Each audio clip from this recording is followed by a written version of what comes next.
자, 말씀 보겠습니다. 오늘 말씀은 창세기 12장 1절에서 2절 말씀입니다. 창세기 12장 1절에서 2절, 구약 성경 제 성경은 12페이지 부분에 있습니다. 창세기 12장 1절에서 2절, 함께 우리 한 목소리로 읽도록 하겠습니다. 주님께서 아브라함에게 말씀하셨다. 너는 내가 살고 있는 땅과 내가 난 곳과 너의 아버지의 집을 떠나서 내가 보여주는 땅으로 가거라. 내가 너로 큰 민족이 되게 하고 너에게 복을 주어서 내가 크게 이름을 떨치게 하겠다. 너는 복의 근원이 될 것이다. 아멘. 오늘은 우리가 좀 행동과 관련된 내용보다 내가 그런 사람이 되었으면 좋겠다라는 그런 주제를 가지고 말씀을 나누려고 합니다. 우리가 보통 이제 거룩해지고 싶다, 또 거룩한 그런 무언가를 행동을 한다라고 했을 때 우리가 가장 먼저 집중하는 것은 아마 가장 할 수 있는 것, 이게 행동일 거예요. 그러니까 뭐 성경을 읽는다든지 예배를 좀 더 드려본다든지 사람을 정말 사랑하는 일을 해본다든지, 대부분 내가 거룩해진다라고 했을 때 그것이 행동과 관련돼 있습니다. 근데 여러분, 우리가 그런 마음을 먹고 관심도 있고 결단을 하면서 그런 거룩한 경건한 행동을 하잖아요. 근데 그게 쉽게 잘 되십니까? 마음 먹은 대로 잘 되세요?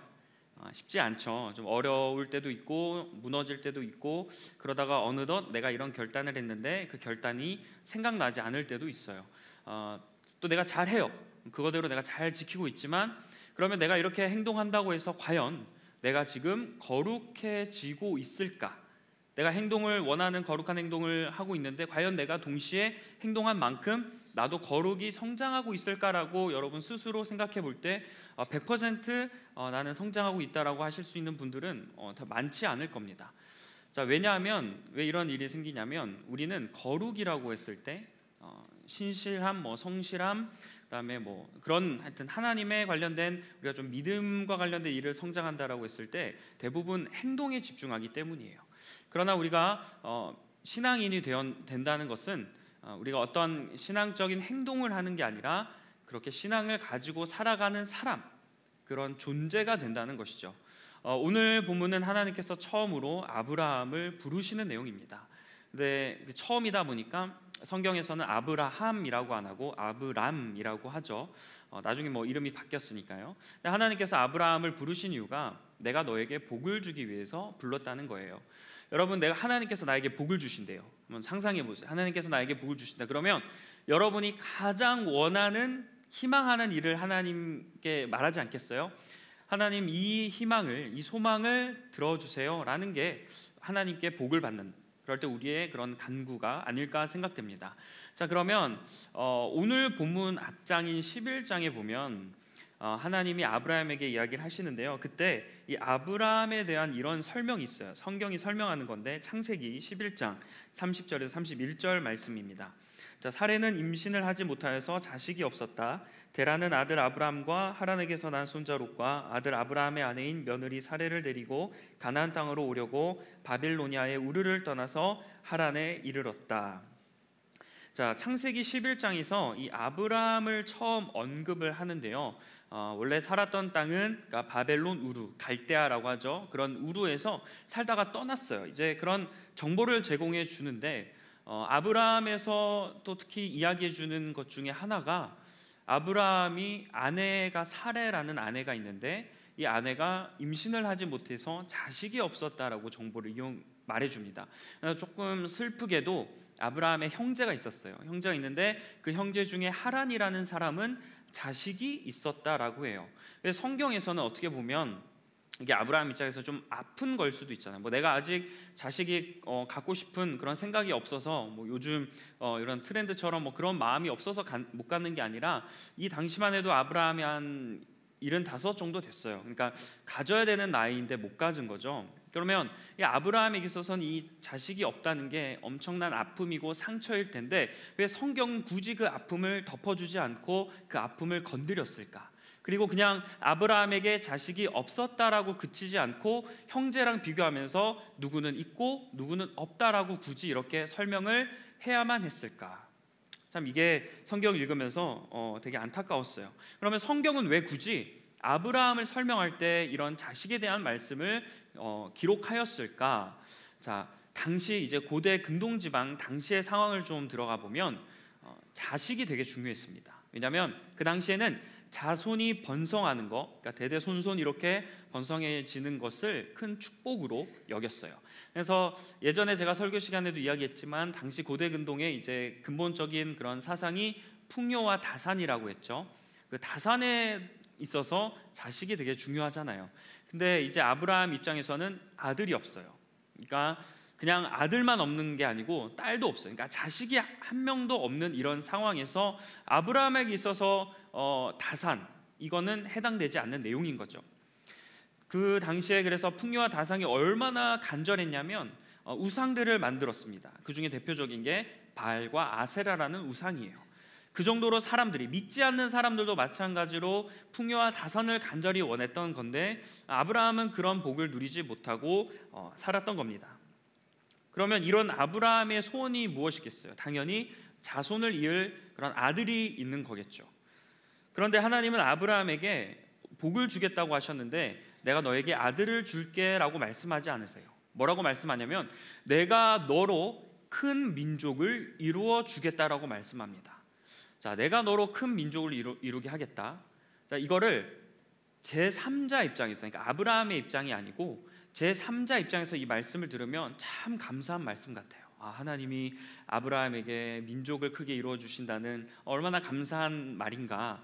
제3자 입장에서는 너무나 좋겠다 이런 반응을 할 수 있지만 그럼 아브라함 입장에서 한번 생각해 보자고요. 자녀가 없는 아브라함 입장에서 내가 너로 큰 민족을 이루게 하겠다라는 이 하나님의 말씀이 과연 받아들일 수 있겠느냐는 겁니다. 아브라함 입장에서는 내가 지금 자녀도 없는데 아들도 없는데 무슨 큰 민족을 이룬다고, 이렇게 해서 아브라함 입장에서는 전혀 이 하나님의 말씀이 공감이 되지 않을 거예요. 받아들이기도 너무나 힘든 말씀입니다. 왜 나에게 이런 이야기를 하실까? 차라리 내가 너에게 아들을 주겠다라고 하면 하나님 감사합니다라고 할 수나 있지, 하나님은 전혀 그렇게 이야기하지 않으셔서 우리가 보는 이런 말씀에 대한 받아들이는 은혜와 아브라함이 당시에 들었을 때 그 감정은 다를 수가 있다는 거예요. 이어서 하나님은 아브라함에게 또 이렇게 말씀하십니다. 너는 복의 근원이 될 거다. 자, 이렇게 화면을 보시면 너희는 복의 근원이 될 거다라는 걸 새 번역에서는 복의 근원이라고 되어 있었는데요, 영어 성경에서는 해석해 보면 너는 아예 그냥 복이 될 거다, 그러니까 복의 근원이라고 좀 번역을 했는데 사실은 엄밀하게 말하면 근원이라는 말 뜻보다는 너는 복이 될 거다라는 거예요. 그러니까 한마디로 하나님께서 복을 주신다고 했을 때 너가 필요한 이거를 복으로 줄게 라고 하신 게 아니라 아브라함아 너가 복의 근원이 될 거야, 너 존재 자체가 복이 될 거야 라고 하나님께서 말씀하시는 거예요. 이게 아브라함 입장에서는 자신이 복의 근원이 된다, 내 존재가 복이 된다라는 것을 생각해 봤을까요? 아브라함은 전혀 생각하지 않았을 거예요. 내가 복이 된다라는 것은 전혀 생각하지 못하고 살았던 사람이 하나님이 갑자기 아들을 주겠다, 복을 주겠다 아니라 너는 복의 근원이 될 거야 라고 말씀하시니 아브라함 입장에서는 더 모든 하나님의 말씀이 다 이해하기 힘들고 받아들이기 힘든 거예요. 아브라함이 원했던 복은 아들이겠지만 하나님이 원했던 아브라함의 모습은 단지 아들만 얻는 그런 사람이 아니라 복의 근원이 된다는 거예요. 자, 여기서 하나님이 우리에게 주시고자 하시는 복을 알 수 있는 겁니다. 사람은 내가 좀 어려운 일이 있잖아요. 그게 해결되는 복을 받기 원해요. 지금 나에게 큰 문제가 있어. 그리고 나의 어떤 좀 일이 잘 진행이 되어야 되고 좀 뭐가 잘 풀려야 되는 그런 일들이 있어요. 하나님 이걸 좀 해결해 주세요. 기도했더니 하나님이 그걸 해결해 주셨어. 그러면 내가 복을 받았다라고 생각하는 건데 하나님은 그걸 원하시지 않는 거예요. 우리 자체가 복의 근원이 되고 내 존재 자체가 그냥 복이 되는 거예요. 왜냐하면 참 이게 되게 소름 돋는 말씀인 게, 여러분 내가 하나님께 복을 달라고만 하면 내가 필요할 때만 하나님 복 주세요. 하나님 이번엔 이 복 주세요. 하나님 저번엔 저 복 주셨으니까 다음번에는 뭐 이런 복 주세요. 계속 주세요 달라고 희망하는 인생이 되잖아요. 근데 내가 복이 되면 어떤 거예요? 더 이상 달라고 할 필요가 있나요? 필요가 없는 거예요. 그래서 하나님이 그 이후에 말씀 보면 아브라함에게 이런 축복을 주세요. 내가 너를 위해서 모든 것을 다 움직여 줄게. 더 이상 너가 달라고 구걸하지 않아도 내가 미리 다 알고 너가 복의 존재가 됐으니까 너가 원하는 대로, 그리고 너가 필요한 것들을 내가 다 공급해 줄게, 이런 식으로 말씀하시고 더 나아가서는 너로 인해서 다른 사람들, 너의 민족이 다 은혜를, 축복을 받게 될 거야 라고 말씀합니다. 그러니까 나만 복 받는 인생이 아니라 나로 인해서 주변 사람들도 함께 복을 받는 인생으로 하나님이 만들어 주신다는 거예요. 이거는 축복을 원하는, 은혜를 받길 원하는 사람 입장에선 전혀 생각할 수 없었던 그런 범위의 말씀인 겁니다. 그래서 우리를 향한 하나님의 마음, 우리에게 복을 주시고자 하시는 하나님의 마음을 여러분 이렇게 좀 잘 이해하셨으면 좋겠어요. 주세요 주세요로 해서 받고 감사하고 끝, 이런 인생이 아니라 그냥 내가 복이 되어서 내가 어디를 가든지 무엇을 하든지 무엇을 먹고 마시고 행동을 하는 그 모든 것들을 통해서 내가 복을 받지만 그 주변 사람들에게도 복을 주는 그런 놀라운 인생, 그런 인생을 사는 저와 여러분이 되시길 간절히 축복합니다. 네, 하지만 오늘은 제가 복과 관련된 메시지를 전하려는 건 아니에요. 사실은 오늘은 복과 관련된 메시지보다 조금 더 신앙의 큰 틀에서 오늘 말씀을 전하고자 합니다. 오늘 이 본문에서 제가 보니까 묵상하면서 느꼈던 원리는 단지 어떤 행동을 바라는 인생이 아니라 그런 사람이 된다는 거죠. 제가 이제 신학교를 졸업할 때 이제 여러 이제 고민들이 들잖아요. 여러분도 마찬가지고 어떤 것을 배우는 것을 그만두고 앞으로 미래를 좀 생각해야 될 때 여러 가지 좀 고려하는 상황들이 있을 거예요. 이제 그 중에서 저는 이제 제가 졸업을 하면 좋든 싫든 이제 목회를 해야 돼요. 네, 어쨌든 이런 길을 가야 되니까 여러 생각이 들면서 그 중에 하나의 걱정이 있었는데, 내가 과연 지금 이렇게 경건하고 거룩한 모습을, 지금 나의 그런 모습을 보면 내가 과연 이게 모범이 되는 목회자가 될 수 있을까? 성도들을 가르치고 권면해야 되는데 그렇게 해야 되는 내가 그러한 자격이 있을까에 대해 되게 좀 부끄럽더라고요. 저도 뭐 경건하지 못하고 뭐 기도도 깊지 못하고 신학생이지만 배우는 건 배우지만 배우는 것에 통해서 지식이 늘어가는 것에 비례해서 과연 나의 신앙이 그 정도 되어 가는가라는 질문을 했을 때 너무나 부끄러웠습니다. 그래서 되게 경건과 거룩과 뭐 이런 것에 대해서 고민이 되게 많았던 것 같아요. 그런 와중에 제가 오늘 이 본문의 말씀을 접하게 됐습니다.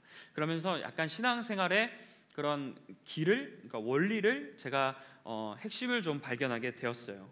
그게 오늘 그 핵심을 좀 적용해서 이제 여러분과 거룩이라는 주제로 좀 나누려고 합니다. 여러분도 거룩과 관련해서 아마 똑같은 마음들이 있을 거예요. 나도 성경을 좀 읽어보자, 기도를 좀 열심히 드려보자, 착한 일을 좀 하자, 그다음에 뭐 예배를 좀 더 열심히 드려보고 그냥 만족하지 말고 세상에서 세상의 가치가 아니라 그래도 내가 신앙인이니까 믿음을 가지고 조금 더 살아보자, 이런 마음들을 우리가 품고 또 그렇게 해야 된다는 것을 알고 있어요. 그러나 우리가 신앙을 가지고 살다 보면 계속 어려움을 부딪히고 문제가 생기고 그러다 보니까 신앙에 대한 자신감이 많이 떨어집니다. 그리고 나는 해도 안 된다, 몇 번 시도했는데 안 돼, 뭐 현실의 벽과 신앙의 그런 것들은 너무나 괴리감이 커서 이제는 용기 내어 볼 그런 마음조차 내가 너무나 상처받고 힘들어서 그런 용기가 나지 않는다 라고 생각할 겁니다. 그래서 점점 더 이렇게 되다 보니 예배에 대해서 은혜를 받고 세상의 삶은 약간 별개로 생각해요. 세상의 삶은 요 주어진 대로 잘 살고 교회나 이런 거 있을 때, 나 혼자 있을 때 경건 생활만 좀 신앙적으로 잘 해보자, 삶과 이렇게 교회나 신앙이 좀 분리가 되면서 이렇게 신앙적으로 사는 게 내 스스로 불가능하다고 생각합니다. 그런데 이러한 일이 생기는 이유는 우리가 그동안 거룩이라고 했을 때, 신앙생활이라고 했을 때 어떤 행동에 나의 시선이 머물러 있었기 때문이에요. 많은 기독교인들도 우리와 마찬가지일 거예요. 거룩한 그런 것에 관심이 있어요. 거룩에 대한 관심이 있지만 대부분 거룩을 이제 내가 삶에서 실천한다고 했을 때 대부분 생각하는 것들이 다 행동과 관련된, 실천과 관련된 내용들입니다. 근데 하나님은 오늘 말씀, 이 아까 복의 근원이 되라, 단지 복을 받지 말고 너 자체가 복이 되라 말씀하신 것처럼 그런 사람이 되길 원하시는 거거든요. 그러니까 거룩도 대입해 보면 내가 거룩한 행동만 하는 사람이 아니라 내가 거룩한 사람이 되길 원하시는 거예요. 왜냐하면 내가 거룩한 사람이 되면 내가 의도하지 않아도 하는 행동들이 다 어떤 행동들이 되는 거예요? 거룩한 행동들입니다. 내가 이번에 이런 거룩한 행동을 해야지, 아침에 이거 해야지, 점심에 이거 해야지, 일주일 동안 요거 붙잡고 살아야지, 이런 거룩한 행동을 의식하지 않아도 그냥 내가 하는 모든 것들이 다 거룩하게 되는 거예요. 자, 다음 달 우리 연합수련의 주제 말씀인데 레위기 20장 26절 말씀입니다. 자, 이 화면을 보고 우리 함께 큰 소리로 함께 읽도록 하겠습니다. 시작. 나 주가 거룩하니 너희도 나에게 거룩한 사람이 되어야 한다. 나는 너희를 뭇 백성 가운데서 골라서 나의 백성이 되게 하였다. 거룩. 근데 하나님은 이 말씀에서 뭐라고 하세요? 너 거룩한 행동을 많이 해 라고 하십니까? 아니죠. 거룩한 사람이 되라고 말씀하십니다. 하나님은 행동의 관점에서 말씀하시는 게 아니라 존재, 상황, 나의 상태가 어떻게 되는지를 말씀하시는 거예요. 자, 우리는 하나님을 믿어서 내 삶이 윤택해지길 원합니다. 그리고 나의 살 길이 조금 더 숨통이 트이고, 내가 인생을 살면서 내 능력으로 이렇게 하다 보면 부딪히는 현실의 벽이 있고 불가능한 일들이 있다 보니까 하나님의 도우심을 통해서 조금 더 은혜를 받고 살아가길 원하는 그런 관심이 우리의 관심인데요, 하나님의 관심은 그게 아니에요. 하나님의 관심은 거룩한 사람이 되는 것에 있습니다. 거룩한 사람이 되라. 왜냐하면 사실 우리는 하나님의 형상을 따라 지음을 받았다고 하잖아요. 하나님의 형상대로 받았어요. 하나님은 거룩하신 분이기 때문에 우리가 지음을 받았을 때는 거룩한 존재로 지음을 받았습니다. 그러나 우리가 세상을 살면서 악한 모습들을 이렇게 하다 보니 거룩의 모습을 잃어버렸어요. 그래서 하나님은 다시 내가 너희를 거룩하게 지었던 그 창조의 모습대로 회복하길, 다시 거룩한 사람이 되길 원하시는 겁니다. 왜냐하면 우리가 거룩한 사람이 되면 하나님의 모습들과 비슷한 그런 하나님의 길을 가게 된다는 거예요. 주님의 길을 간다라고 했을 때 주님이 하셨던 행동을 따라하는 게 주님의 길을 가는 게 결코 아닙니다. 거룩한 사람이 되어가는 것, 거듭난 사람이 되어가는 것, 이게 바로 진정한 거룩이에요.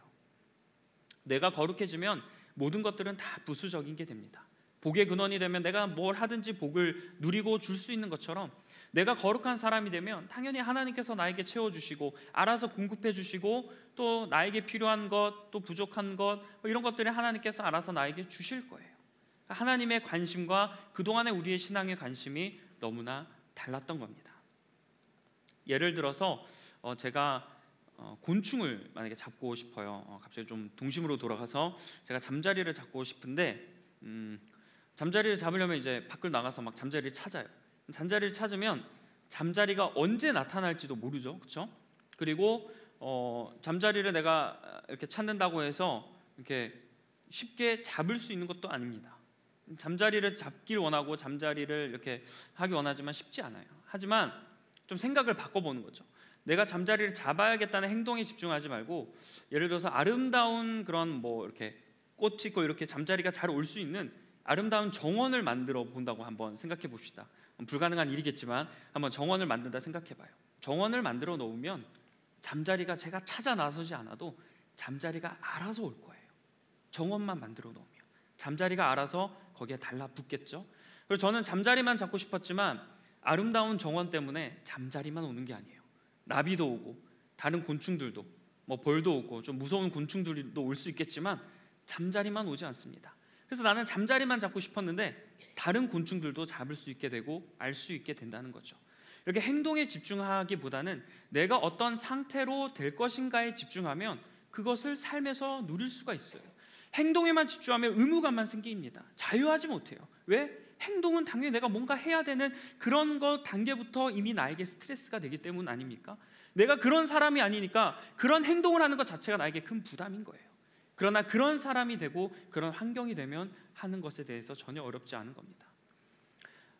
여러분마다 뭐 취미가 있겠지만 저는 개인적으로 몇 년 전부터 러닝을 취미로 삼았어요. 근데 이게 계기가 있었습니다. 사실 조금 이렇게 얘기하면 저는 이게 막 러닝이 붐이 일기 전에 조금 더 빨리 러닝을 취미로 삼았던 사람이에요. 그래서 막 코로나 때 붐이 일고 나니까 사람들이 진짜 많이 더 뛰더라고요. 어쨌든 제가 이렇게 러닝을 하게 된 계기가 있는데, 어느 날 사역을 끝나고 퇴근을 하고 나서 여름이었어요. 되게 무더운 여름이었는데 이렇게 갑자기 뛰고 싶은 거예요. 뭔가 땀을 이렇게 흘리고 싶었어요. 그래서 저녁에 이제 늦게 좀 밤이면 선선하겠지 해서 나가서 이제 에어팟을 딱 꽂고 노래를 들으면서 이제 러닝을 했습니다. 그때 노래가 찬양이었어요.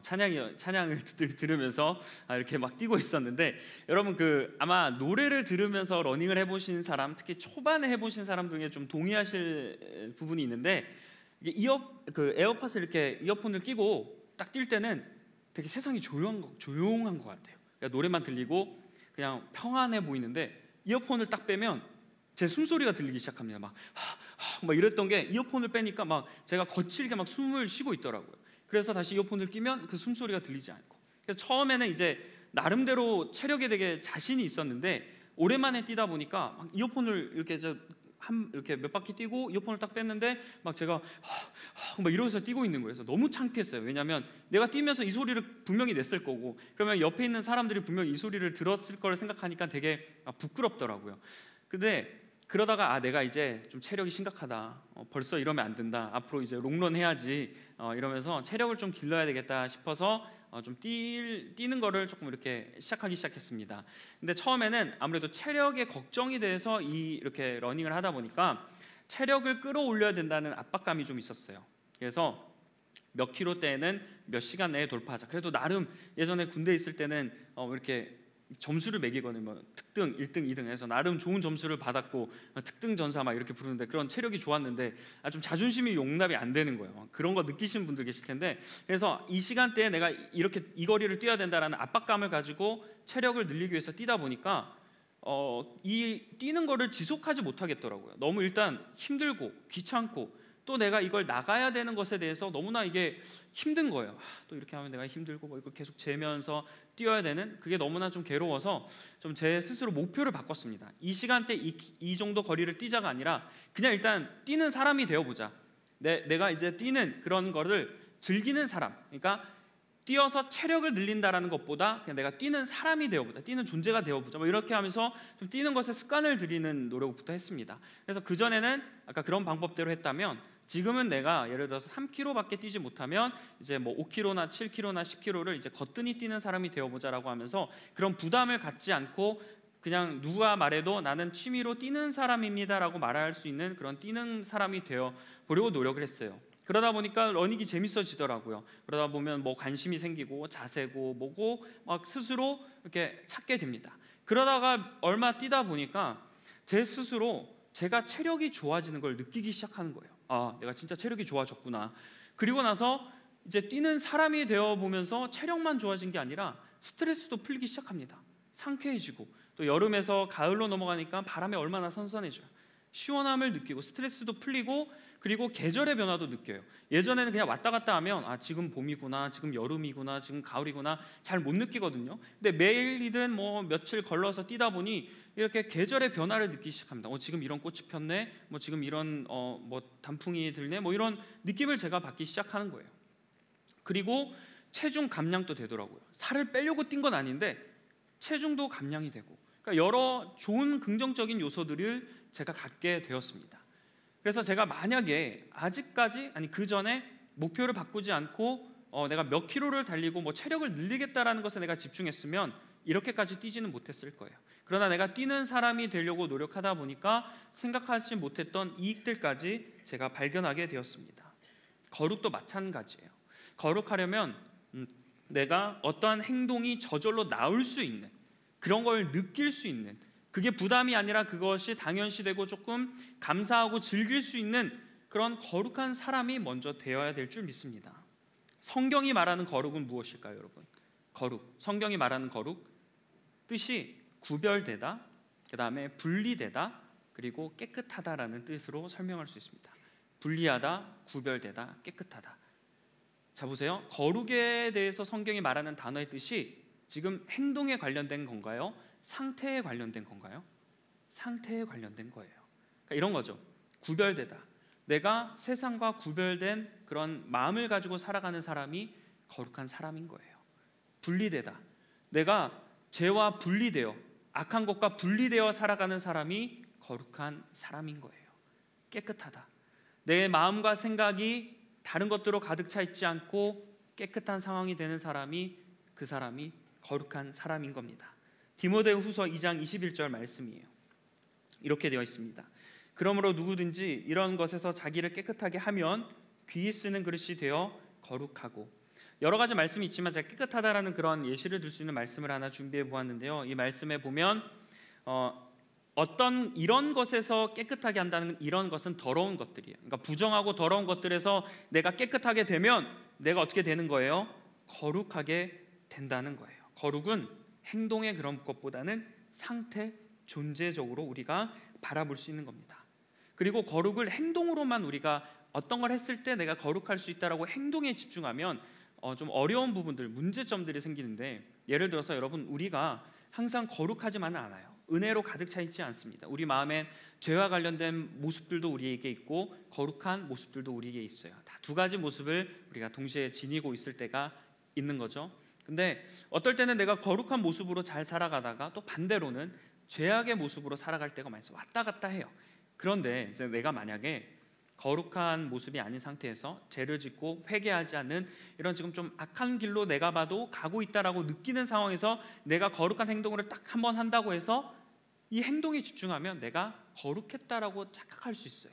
여전히 내 몸은 더럽고 가지 않아야 될 그런 길에 있는데 내가 행동만 이렇게 거룩한 걸 한다고 해서 내 생각에는 몸은 여기 있어요. 그렇지만 나는 거룩한 사람이다라고 내가 생각할 수 있다는 거죠. 그래서 행동으로는 절대 완전한 거룩을 이룰 수가 없습니다. 물론 거룩해지는 데는 성경에서도 기도와 말씀을 가지고 거룩해질 수 있다라고 말씀을 해요. 하지만 더 중요한 부분은 이것을 포괄하는 것은 진리로 거룩하게 된다는 거예요. 그것을 또 포괄하는 것은 뭐예요? 오늘 말씀처럼 너희가 이런 상태로 깨끗하게 지는 존재적인 변화가 일어났을 때에 진정한 거룩이 일어난다는 겁니다. 근데 우리는 그동안 뭘 해야 된다. 왜냐하면 가장 해야 하는 게 행동이 내 눈에 가장 보이잖아요. 그래서 행동에 집중하게 만들었던 거예요. 물론 행동이 있어야 합니다. 제가 행동을 부정하는 건 아니에요. 그러나 행동이 우선시 되어서는 안 된다는 거예요. 우리 생각에는 늘 내가 행동보다는 거룩한 존재가 되어야 된다라는 것을 우리가 생각해야 된다는 겁니다. 자, 우리가 존재적인 관점, 내 상태의 관점으로 생각해 보면 일상에선 다른 부분이 나타나기 시작하는 거예요. 만약에 내가 일주일을 세상을 살아가요. 내가 거룩한 행동을 했다고 하는 사람이라 생각해 보면 오늘 아침에 큐티하고 하나님과 기도해야지 이렇게 해서 아침에 큐티하고 기도했어요. 근데 일상에서는 내가 생각하는 거룩은 큐티와 기도니까 일상에서 살아갈 때 수많은 유혹거리가 있을 때는 그거를 생각하지 못합니다. 왜? 나는 이미 경건한 활동을 했다라고 생각하니까. 근데 경건한 존재, 거룩한 존재가 된다라고 생각했을 때는 내가 일상에서 마주하고 대화하고 겪는 사람들, 그리고 갈림길에 놓여 있을 때 모든 것들을 거룩의 관점으로 생각할 수밖에 없어요. 왜냐하면 내가 거기에 물들이면 안 되니까, 내가 거기에 빠지면 안 되니까. 그래서 거룩의 존재가 되어야 되는 것은 내가 살아갈 인생의 그런 방향을 잘 올바로 갈 수 있기 때문인 줄 믿습니다. 그래서 거룩한 존재에 관심을 가져야 돼요. 존재에 관심을 가지면 누가 한마디 딱 하는 것도 내가 이걸 했을 때 내가 더러워질 것 같아. 그러면은 거기에 넘어가지 않게 되는 거죠. 어떤 유혹과 당장 보이는 눈앞의 이익을 쫓지 않게 됩니다. 왜? 내가 저걸 가면 거룩한 존재가 아니라는 것을 내가 알기 때문에. 그래서 우리는 거룩한 존재, 상황에 대해서 신경을 써야 한다는 거예요. 그러면 우리가 거룩하게 되는 것을 가장 싫어하는 사람이 누굴까요? 당연히 악한 영들 아니겠습니까? 악한 영들이 여러분에게 속삭이는 거예요. 야, 이런 것 좀 해, 저런 거 해봐, 그래야 거룩할 수 있잖아. 그래서 내가 신앙생활을 어느 정도 했는데 이 정도 거룩은 조금 해야지 이러면서 막 속삭여요. 행동에 집중하게 만들어요. 계속 뭔가를 하게 되고 하나 했으면 더 하게 하고 이게 실패했으면 다른 거 하게 하고 행동에 집중하게 하는 거거든요. 왜 행동에 집중하게 하냐면 행동만 하면 어차피 실패할 거를 뻔히 알기 때문이에요. 그래서 더 이상 거룩한 존재가 되는 것에 우리의 관심을 가지지 못하게 빼앗아 버립니다. 그래서 행동. 그래서 우리가 나눔할 때도 뭐 이렇게 이야기할 때도 나 이거 하지 못했다, 이번에 실패했다, 뭐 이렇게 행동의 관점으로 이야기하는 거예요. 자, 반대로 우리가 하나님이나 주님을 거룩한 분으로 우리가 알고 있죠. 그런데 우리가 하나님이나 주님이 거룩한 그런 행동을 하시는 분으로 알고 있어요. 근데 왜 우리가 하나님을 거룩하고 주님이 거룩한 행동을 하신다고 알고 있을까? 그냥 하나님과 주님이 거룩한 존재이기 때문이에요. 우리가 하나님과 주님이 거룩하지 않은데 억지로 막 거룩을 짜내고 이렇게 하는 분으로 우리가 알고 있나요? 하나님과 주님은 거룩하시니까 무엇을 하든지 다 거룩하다고 믿는 거 아닙니까? 내 눈에 그게 아닌 것 같아도 하나님은 거룩하시니 무엇을 하든지 거룩할 것이라 내가 믿고 거기에 순종하는 거 아니겠어요? 존재가 거룩하니까 우리가 거기에 순종할 수 있는 거예요. 그래서 우리는 거룩이라고 했을 때 어떤 행동과 뭐가 만들어가고 상태로, 그런 거를 생각해서 상태로 생각해야 된다는 거예요. 그래서 거룩이 어려워요. 왜? 매일 매순간 의식을 하며 살아야 되기 때문입니다. 그 유명한 목사님이 24시간 예수님과 동행하기 있죠. 거룩은 그런 거예요. 24시간 늘 생각해야 되는 겁니다. 거룩한 존재, 상황을 유지하고 무너졌으면 다시 회복하기 위해서 늘 그렇게 깨어 있어야 되는 거예요. 그래서 거룩이 가장 어려워서 사실 우리가 거룩에 대한 신경을 가장 못 쓰게 해요. 사실 궁극적으로는 거룩한 사람이 되기 위해서 우리가 예배하고, 거룩한 사람이 되기 위해서 사역하고, 거룩한 사람이 되기 위해서 우리가 이렇게 세상에 나가서 하나님의 존재로 살아가는 거 아니겠어요? 근데 거룩하지 못해도 괜찮다고요. 무서운 주제, 어려운 주제이니까. 그래서 거룩에 대한 것을 계속 뺏어요. 근데 하나님은 저기 거룩하신 분이어서 저기 이렇게 있는데, 하나님을 믿는다는 우리가 점점 타락하면서 거룩에 멀어져 가죠. 근데 거기서 브레이크를 걸어야 되는 거예요. 거룩으로 다시 나아가야 되는 거예요. 그래서 연합수련의 주제가 거룩이에요. 아무리 우리의 열심과, 아무리 우리가 서로 사랑하고, 아무리 우리가 서로 연합하고, 아무리 우리가 열심히 기도한다 한들 그 모습이 거룩하지 않은데 아무리 해도 그게 하나님의 일이겠습니까? 하나님의 일이라고 착각하는 거죠. 이제 말씀을 맺습니다. 오늘 아브라함이 복의 근원이 되고 복 자체가 되라고 하셨어요. 존재로 얘기하셨죠. 그리고 하나님이 근데 아브라함에게 먼저 찾아가셨어요. 아브라함이 먼저 하나님 저 찾아와 주세요 이렇게 한 게 아니라 아브라함에게 하나님이 먼저 찾아가셨어요. 아까 레위기 말씀, 수련의 주제 말씀이죠. 거기서 하나님이 우리 이스라엘 백성들이 거룩한 사람이 되기 위해서 그들을 선택했다고 했어요. 이스라엘 백성들이 하나님, 내가 하나님의 자녀가 되고 싶습니다 먼저 이야기하지 않았어요. 하나님이 구별돼서 거룩하게 선택하셨어요. 여러분, 우리도 마찬가지예요. 여러분이 이 교회 다니고 다른 공동체가 아니라 이 리버스 공동체에 속하게 하고 다른 예배가 아니라 이 예배로 오늘 여러분 오셨다면 하나님이 여러분에게 먼저 이 길을 보게 하시고 이 길을 선택하신 거예요. 삶의 자리도 마찬가지예요. 내가 그 전공을 하고 그 일을 하고 그 직장을 하고 또 그 학교를 다니고 이러한 모든 인생을 하나님께서 먼저 예비하셔서 그걸로 보내시고 여러분을 부르셨다는 거예요. 이제 하나님이 여러분을 부르십니다. 하나님의 원대한 꿈과 비전을 여러분에게 알려주시기 위해서 부르고 계세요. 근데 그 과정 가운데 우리가 먼저 하나님이 나를 선택하셨구나, 하나님이 그 자리, 그 위치, 그 일을 나에게 선택하게 하셨구나, 이걸 먼저 깨달아야 하고, 이제 우리의 과제는 그 자리 가운데 오늘 말씀처럼 거룩한 사람이 되는 거예요. 거룩한 사람이 되어야 합니다. 거룩한 행동을 하는 그런 사람 말고 내 상황과 모든 것들이 거룩한 존재가 되어서 여러분이 있는 그곳에서 하나님을 높이고 말과 행동과 생각으로 주님의 높고 위대하심을 찬양할 수 있는 우리 모두가 되길 주님의 이름으로 간절히 축원합니다. 기도하겠습니다. 하나님, 오늘 우리가 거룩에 대한 주제를 가지고 말씀을 나눴습니다. 하나님, 거룩이란 주제는 참으로 무겁고 어렵습니다. 왜냐하면 내 존재가 변화되어야 되기 때문입니다. 우리의 존재와 개성과 인격들은 너무나 다양합니다. 전혀 어울릴 수 없는 사람들이 신앙생활하고 있고, 내 마음에 들지 않고 나와 동일하지 않는 사람들이 모여서 세상을 또한 살아갑니다. 하나님, 그러나 그 가운데서 내가 구별된 자로, 죄와 분리된 자로, 죄악으로 물들어가지 않고 깨끗한 자로 살아가야 될 줄 믿습니다. 하나님이 그 일을 위하여 나를 먼저 선택하시고 나로 그 길을 가게 하신 줄 믿습니다. 너가 가는 그 길에 세상의 방법으로 성공한 사람들이 있지 않냐고, 한번 눈 감고 딱 죄 지으면 일이 잘 풀리고 그렇게 하는 사람이 있지 않냐고. 그러나 내가 너를 그곳에 보낸 건 거룩하며 살라고 보내라고. 그 길을 가는 사람들 중에서는 거룩하면서도 충분히 잘 살 수 있음을 너가 보여주라고 주님이 우리가 거룩한 사람이 되기 위해 그 자리로 보내신 줄 믿습니다. 하나님, 그렇게 살아갈 용기와 힘을 우리에게 더하여 주시고, 흔들리는 마음 그리고 말씀을 이해하기 어렵더라도 내 한정적인 생각과 판단과 가치로 바라보지 않고 하나님 앞에 과감하게 엎드리는 인생이 되어 거룩하신 하나님을 따라 살아가는 리버스 청년부 되게 하여 주시옵소서. 모든 말씀 우리 주 예수 그리스도의 이름으로 기도합니다.